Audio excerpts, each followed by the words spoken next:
Темата на вечерашната емисија, односно дилемата која вечера ќе се поставиме, дали официјална Атина и Дора Бокајано ќе ги искористат во овој момент своите одлични релации со официјална Приштина и официјална Тирана, како би го засилиле тој притисок врз албанските политички партии во Македонија, да имат многу помек став во однос на тоа прашање со името. Како вие проценувате, дали може албанските партии во Македонија да бидат тој тројански конј со кој Грција ќе сака да ослаби македонската позиција во тој процес на преговори за името? Тие тоа го работат. Значи грците тоа го посакуваат, ама апсолутно сум убеден дека албанците од денешен аспект нема тоа да си го дозволат, тие се многу свесни. Очигледно играат грците со албанците. Очигледно е дека таа игра понека се плете околу Република Македонија. Ама тие кои имаш еден меч да изиграш со грците, а ти од тоа правиш турнир, па отвараш можност и албанци да играат, и бугари да играат, и срби да играат, тоа ти си виновен, а не ти не ја водиш државата како што треба. Ти ја доведош во опасност. Што вие мислите? Дали е возможно Дора Бакојани преку Хашим Тачи да врши притисок врз македонските политичари од албанска националност? Могуќе, да. Пошто албански партии у Македонија, они се увек многу спремни на компромиси, иако имена и око свега остало, јер су заинтересувани да Македонија уđe у НАТО во Европска унија. Како форма на некое обединување, ако ништо друго, барем могуќе, функционално на албанците. Рачунају да ќе и на неки начин и njihov položaj da se poboljša, mislim, Albanac u Makedoniji, da živi, da ima veću perspektivu Makedonija kao zemlja. Ali možda ima i neki koji imaju neke druge računice, ja ne znam, nisam baš toliko verziran. Gospodine Муслиу, дали Грција по секоја цена всушност сака албанскиот фактор во Македонија да го вклучи во тие преговори околу името? Па во секој случај се труди. Значи, последните посети кои ги има во Албанија, во Косово, значи во регионот, на господја Бакојани, земањето на Македонија, укажуваат на тоа дека нивната дипломатија работи и тоа е дел од дипломатијата, лобирање.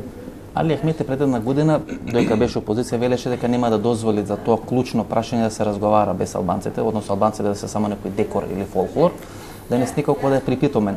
Дали Али Ахмети само тактички е повлечен од сите тие преговори или смета дека на крај Али Ахмети ќе мора и ќе побара, веројатно со целата сила на својата политичка тежина, да биде вклучен во тој процес на преговори?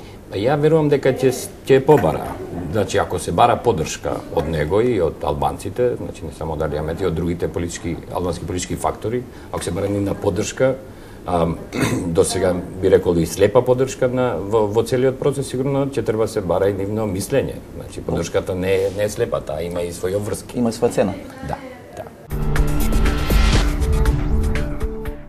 Пред 3 недели во Приштина имаше многу срдечна среда помеѓу грчката министерка за надворешни работи Дора Бакојани и косовскиот премиер Хашим Тачи. Еден ден после таа средба Хашим Тачи дојде во една ненајавена приватна посета на Република Македонија, се сретна со Али Ахмети. Дали целта на таа средба во Приштина, подоцна на пренесените пореки во Скопје, беше можноста албанските политички партии во Македонија да го омекнат тој свој став однос на прашањето со името помеѓу Македонија и Грција? Ако Грција донесе подорок до Хашим Тачи, тоа е можеби грчко признавање на Косово, што ќе бара за возврат Грција, бидејќи грците секогаш нешто барат. Greece is really not relevant at all in a bigger scheme of things in Kosovo. Greek is not relevant at all. Господине Печи, што мислите? Што ја одговара повеќе на Грција? Целосно, независно Косово или поделено Косово? Ja mislim da, ja ne znam šta je istiniti interes Grčke, u tome treba da pitate Grčku. Бидејќи ако Косово поделено, тогаш Грција нормално дека ќе очекува дека може биде поделена Македонија. Во тој случај, тогаш ќе станува ирелевантен проблемот со името помеѓу Македонија и Грција. Ja razumem kompleksnost ovi stvari ovde, ali ključ Balkana, stabilizacije Balkana, to je u Makedoniji. Makedonija sad je ključ stabilnosti ili nestabilnosti Balkana. Господине Маличи, што можеше да му понуди Дора Бокајани на Хашим Тачи, Хашим Тачи не можеше да одби, односно што му понуди на таа средба пред 10-15 дена тука во Приштина, шефот на грчката дипломатија на шефот на косовската влада?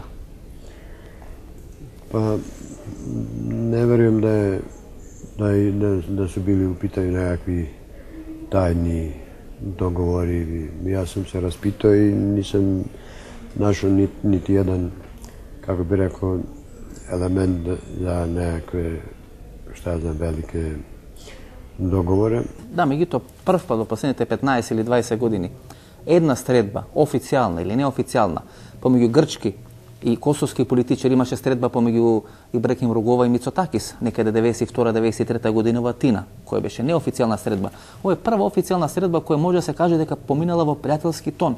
И тука во Косово, кога денес разговарам со луѓето кои присуствувале на тие средби помеѓу Хашим Тачи и Дора Бакеони, сите велат дека тоа било многу пријателска, значи најблаго речено многу пријателска средба. Еден ден после таа средба Хашим Тачи ненадојно доаѓа во пријателска приватна посета на Македонија, се среќа со Али Ахмети.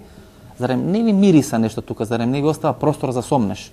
Yes, we are surprised because this attitude was never in the past. But I think obviously Greece is not so happy anymore with this image of this a bit of a primitive EU country. Дали овој паметен потек на Дора Бакеони да го вклучи Косово и Хашим Тачи, може би како одредено алиби или како одреден притисок врз македонските албански политички партии тука, да може да изврши одредена инфлуенца околу тој процес на преговорите. Велат луѓето што јас разговарав во Приштина дека тоа било многу срдечна средба помеѓу Дора Бакеони и Хашим Тачи. Хашим Тачи еден ден после тоа дојде во ненајавена приватна посета на Македонија, се сретна со Али Ахмети и многумина шпекулира дека можеби тоа е форма на пренесување на порака до Али Ахмети, до албанските политичари, дека треба да бидат повеќе вклучени во тој процес. А во секој случај збориме за влијателен политичар.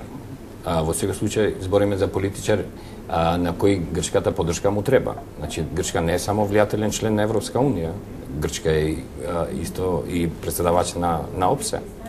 А Косово знаеме дека е во фаза на меѓународно признавање. На потреба за признавање. Потреба за признавање. Ќе влезе ли во процес на пазарење Хашим Тачи Грција да го призна евентуално Косово и да го наруши тоа српско вечно пријателство помеѓу Грција и Србија, а за возврат да речеме Хашим преку Али Ахмети, преку Мендух Тачи, не знам преку Салмани, да може да врши силен притисок врз македонската влада да попушти во тие преговори зимето? Во секој случај ја мислам дека е во интереси на Хашим Тачи да е ова стабилна држава. Значи и во тој процес на преговори или пазарење сигурно барањата нема да бидат екстремни или радикални. Не верувам дека моментот е таков да било кој косовски политичар би барал да се радикализира ситуацијата тука, него да се вклучат албанците, да, апсолутно. Мој момент и Хашим Тачи и Дора Бакеони веројатно имаат интерес да имаат заеднички добри односи. Апсолутно. И ја мислам дека интерес е малце поширок не само на Хашим Тачи, него и на други околни земји да таа, што рековте, таа оска Белград, Атина малце се разлабави и да можат и другите да се вклучат во тие меѓурелации. Значи на Грчка и треба албанскиот фактор во Балканот да биде повклучен, да биде, што би рекле, на нивна страна, али на албанците и на бугарите и на другите им треба да таа српско-грчка оска се сруши, да се разниша, така да верувам дека има тука можности и простор за покрупна приказна. Дали тоа значи дека полека се стега обршот околу Македонија? Тоа е рефлексија дека и дипломатијата работи. Во овој момент постојат две дилеми, односно две отворени опции кои Грција веројатно ќе се обиде да ги оствари со помош на Косово. Како прво тоа да врши влијание врз албанските политички партии во Македонија, а како второ да врши силен притисок врз Белград, како би можел официјален Белград можеби да ја преиспита својата одлука да ја признае Македонија под уставното име. Врши ли Грција силен притисок врз Србија денес да го приспита својот став за признавање на Македонија под уставно име? Па секако дека тоа се дел од одговорите на прашањето. Значи Грција има интерес Србија да го повлече признавањето на Република Македонија под нејзиното уставно име и тоа ќе го смета како еден голем плюс и победа на сопствената политика. Од друга страна, дали Грција ќе оценува Србија со Косово, бидејќи со ова затоплување на односите со Приштина, дали Грција ќе може да врши влијание врз Белград? Бидејќи ако се затоплат односите помеѓу Грција и албанскиот фактор, Косово, во Тирана и така натаму, веројатно преку нив и влијанието и линковите врз албанските политички партии во Македонија, дали тоа значи дека Грција ќе го преиспитува своето стратешко пријателство со Србија, историско, вечно пријателство што се вели? Не, јас само сметам дека грчката дипломатија е една од најстарите дипломатии и грчката дипломатија само вешто го користи моментот на разочараноста на албанскиот народ и во Македонија и на подрачјето на српската покрајна Косово и Метохија и во Албанија во однос на тоа што Соединетите американски држави не застанат до крај за албанските интереси по две прашања. По првото прашање, значи поразот на меѓународната политика во однос на Косово и Метохија, односно гласањето во Генералното собрание каде што Србија извојува убедлива победа, и второто прашање усвоењето на 6 точки кои албанците во Советот за безбедност, кои албанците ги третираат како директен удар врз нивните интереси како поделба на Северна, како поделба и Јужно Косово. Од тој аспект, Грција, подразбирајќи го и свеќајќи го историскиот момент, нормално влегува во игра и нормално ги испоставува своите интереси и поставува цена на незината улога во регионот.